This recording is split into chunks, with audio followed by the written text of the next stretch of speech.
Hey guys, this is Annalise and I'm Harper and we're from Gravity and Other Myths.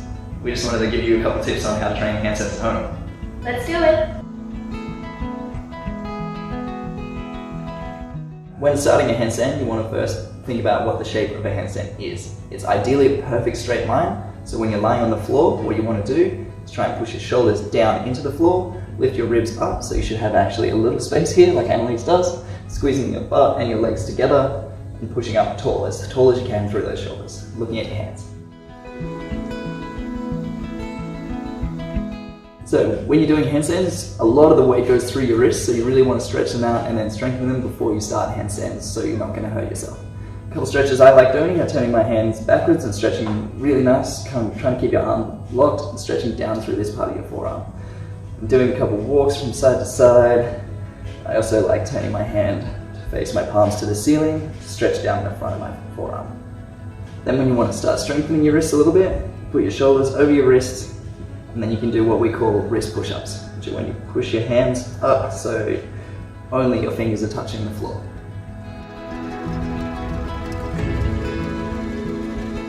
Before we do a handstand, we're going to go through the front support shape, which is actually this whole part of your body is holding the same form as your handstand, just your shoulders are down here and your feet a little bit lower. But all of this part of your body is in the right shape. You're pushing up out of your shoulders, which is the same thing you're going to do in your handstand, and taking the weight through your arms, which is going to strengthen you up for handstands.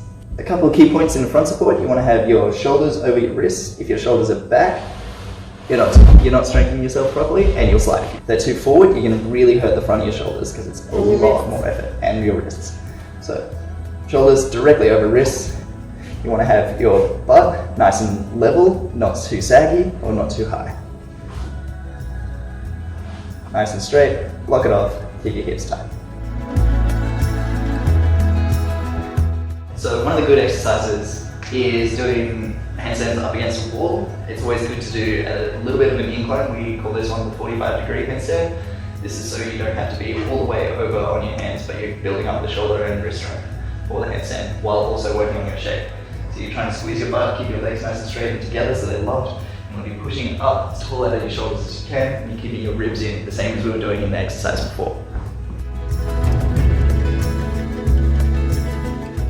So this is another exercise we like to do. This one's called the L handstand. As you can see, our feet are folded down nice and parallel to the floor. We want to have our hips completely over our shoulders, so we're really strengthening up in this straight shape, because this is the exact shape for the handstand. Just when you get all the way up, legs are straight. Cool. Same idea, pushing up out of your shoulders, holding those ribs in, you're really strengthening. Another exercise to make it a little bit harder is to lift one leg up. So you can hold that one leg up nice and straight in the handstand shape, and then you can bring it down and swap legs. This is good to get up your proprioception of where your shape will be in a handstand.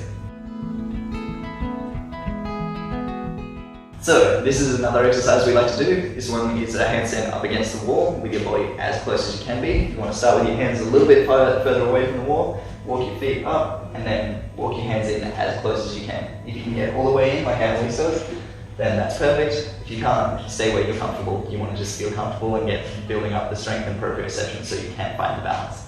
As you can see, Annalise is pushing up out of her shoulders, squeezing her butt tight, and locking her legs together. And then when we're coming down, we want to just do the same way. Walk our hands out, the opposite way to how we came up, and then step your feet down onto the floor. Nice and safe. Now that we've done all those exercises up against the wall, we want to show you how we get into handstands, or how you can start getting ready to get into handstands on the floor. So first up is a bunny hop, which is doing a little tuck, jumping your hips up, trying to get them over your shoulders, get as comfortable as you can there, and then back down. If you can hold it, that's amazing. If not, just keep working on that, because that's finding your shape nice and early. The next one we like to do is called a scorpion kick, which is kind of kicking up to a half handstand, kicking one leg all the way up and leaving the other way nice and low, like this. Cool. As you can see, Annalise is keeping her shoulders nice and locked, pushing up as tall as she can, legs hitting the handstand shape, and the other one staying down.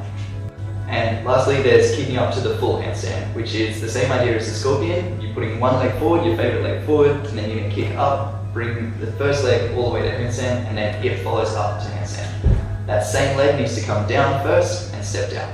Try not to swap your legs in here. As you can see, comes up, and then that same leg comes down. What you want to do is try and find the balance and hold it there, and if you're not confident, you just come down. Try to be as careful as you can.